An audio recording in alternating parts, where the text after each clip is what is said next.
End of every podcast, as you know, because you're an avid watcher, we always ask, what is the W and the L of your journey? Oh my Cream of the gosh. crust. But I've got a bonus question for you. Because you're in showbiz. Okay. So I want to also know, after you do the W and the L, what's the most interesting, exciting, or crazy thing that you have seen in showbiz that people would be surprised to hear? I haven't been to a Diddy party, so yeah.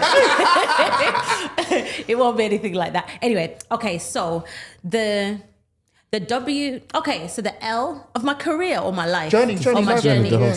Okay, I think my L, genuinely, and again, I've only realized this in the past couple of years, is that I centered my life around the men that were in it or weren't in it. So whether that was my father, whether that was partners, I was so desperate for the love of these men that I sacrificed myself and lost a lot, whether it was money, whether it was confidence, whether it was self-esteem.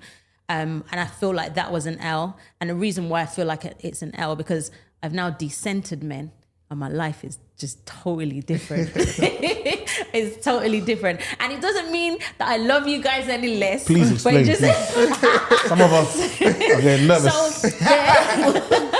So for me, decentering men is just that, like, I am not doing anything for, the attention of, the care of, like, so I've chosen myself. So the things that I choose to do, dressing nice, it's not because I want to impress a man. I'm not, I don't judge myself on whether or not I have a partner.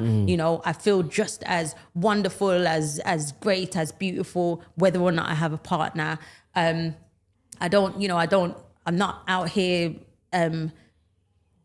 compromising myself or anything for the love of my dad or a man. And I know that sounds really extreme, but like it genuinely for me, I feel like that is what has helped me to really change my life genuinely to the core. Yeah.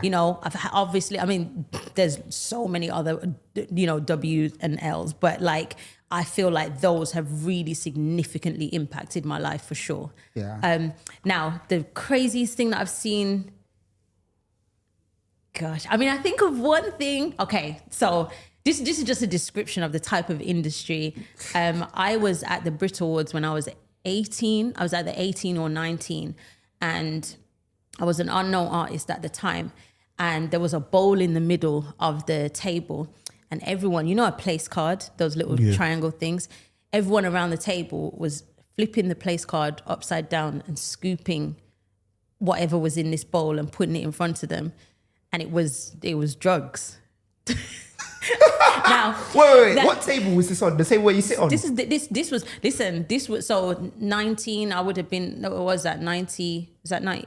I'm terrible at maths, 99, 98, I don't know, something like that. So these are the times where people were doing a madness. So it wasn't even this was the Brit Awards. The main in the room. I'm not mentioning anyone I was on the table with. Of course, but the main awards. Of course. And the camera would have been on the people around the table, not me, but the other people around the table. And there's executives and blah, blah, blah. And I'm just like, and the thing is, I've never, well, I'm going to say, I've seen weed because I'm Jamaican, but like anything else, I've never encountered it. So this was my first encounter. And that was when I made the decision, I'm never going to move to London, because I thought that was just what London was like. And I never did. I always would just come to London, stay in a hotel, because I just thought you little. This is showbiz. I just thought Londoners. I just thought all of you were like, I was like, oh wow, okay, yeah, that's not a bit of me. So yeah, but that's sorry, is that too crazy? No, that's wonderful. That's wonderful. That's wonderful. That's a great 60 seconds clip.